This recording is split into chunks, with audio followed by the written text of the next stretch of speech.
Do the Matthews conversation because Dubas was asked today about a potential doomsday clock for Matthews in the window. Oh, that's right. He's due for renegotiation in about a year. I would just like to say that assuming Sportsnet has us back for a show next year, we got to have like a once a month limit on talking about the doomsday clock because I can see it being an every week thing. It's scary. All right, let's do it.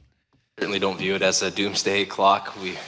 We're fortunate to have one of the best players in hockey under contract for 2 more years, and beyond that, he's a great player that we'd like to see play his whole career with Toronto, and he wants to win more than anybody. So he's on board with that in every discussion that we have with him, and that's our focus, is building the best team possible to take advantage of having players of that caliber, Mike. Okay.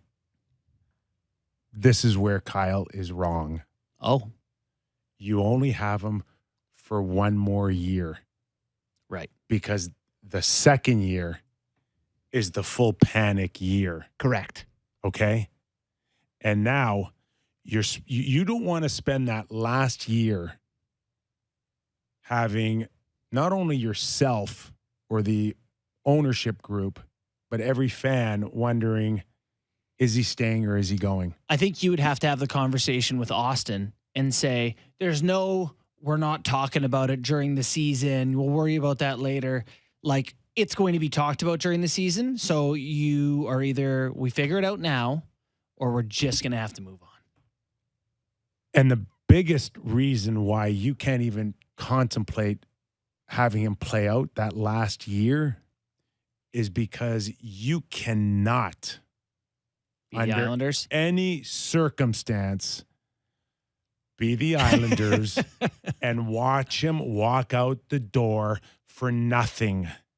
Oh. You cannot. What would that auction go like? Cannot He's available. Pull a Tavares and have your fan base go, he's staying, and get the rug pulled out from underneath him and get nothing in return. You want to talk about doomsday? You want to talk about a nuclear bomb going off? Yeah. That's it for your organization. You got a year to figure it out. And if it's not, then you start the bidding process. I think you have a year and then you start figuring it out. Like, you just got to try to win again next year. That's it. Try to win. Sportsnet execs for 2024's trade deadline are like, oh, baby, the Matthews. Oh, no, they're not. Because if he's gone, then he's gone. He's not here. We'd be able to sign the next year. You should have some idea. And maybe you're right. Maybe the discussions don't really start till after you see how next season goes. If the team is close to winning, Matthews stays. If the team is competitive, Matthews stays. One more thought on Matthews. Did the last stretch, and we had this discussion, guys, about chasing 60. Mm-hmm. Did that help or hurt the Toronto Maple Leafs in the first round, or was it a non-factor?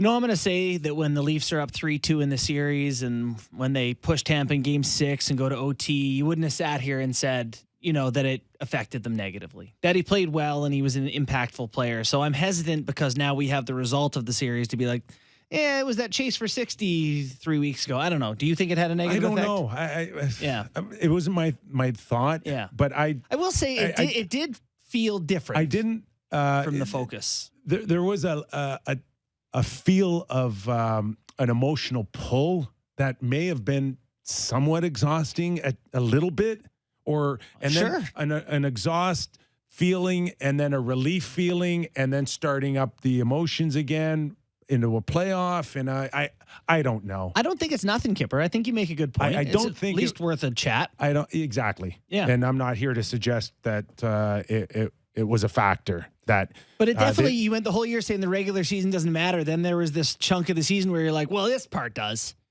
And then you got to the playoffs. I don't know. I don't know. Let's ask Sammy, super fan. Didn't matter. There you go. No correlation for me. Okay. That's. I mean, you could really drum it up if you want, but I don't really find a correlation. Before we go to break and get to all our guests, do you want to just hear Matthews on beliefs to put a bow on Matthews? Yeah. His belief? Yeah, let's do it. All right. Yeah, we do. I believe it. I think everybody in this room believes it. I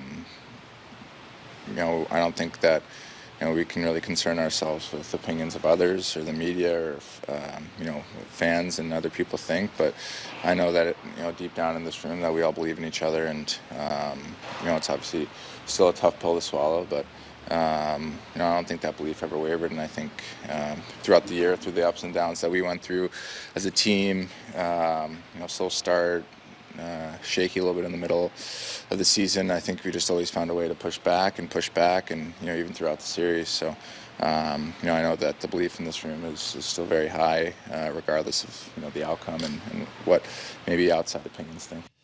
Last comment for me before we go to break. Yeah. I believe that this team truly believed this year that they were going to win a Stanley Cup, or at least. Did you like his comments? Run deep. No. Maybe you could listen to an opinion. Yeah. Yeah, I didn't love his comments, but I do believe that they believed. Okay. Want to revisit? You were adamant. C comes off Tavares, gives it to Matthews. I have a sneaking suspicion you're not as strong opinionated on that today than you were a few months ago. Give half of it to Riley, and then one guy's got an apostrophe and the other a colon, a comma. Yeah, I don't know. I'm not. I haven't thought about a Kyper. I need time to go into the off season and reformulate my takes. Dubas. I need time. I think he took a step back a little bit. In what way? A leadership role. That he's still learning how to strap a team on his back. I can hear that. Sammy, is he the guy? Is he the leader? Is he the captain, the real captain of this team? I'd like to think that he is, but I know the Game 7 record isn't great, and every other superstar and every other big game that we watched on whatever night that was showed up. Gaudreau scores overtime winner, McDavid, that unbelievable effort. It's just hard. Because you argue all year that, I go on the radio and like an idiot and be like, he's better than McDavid. He's the MVP. He's the best guy. And in the biggest game, he was just okay, and it's not good enough. Kyper wanted him to distribute all year. He distributed in Game 7. I know, but I want him to shoot one in the old beanbag one of these times. He needed one more pass. Yeah. The whole thing is one more, right? It's been one more for 5 more. I'm not 6 more. sure where I see him now. And when it comes to your captain, I'm not sure he's it. I'm sticking with it.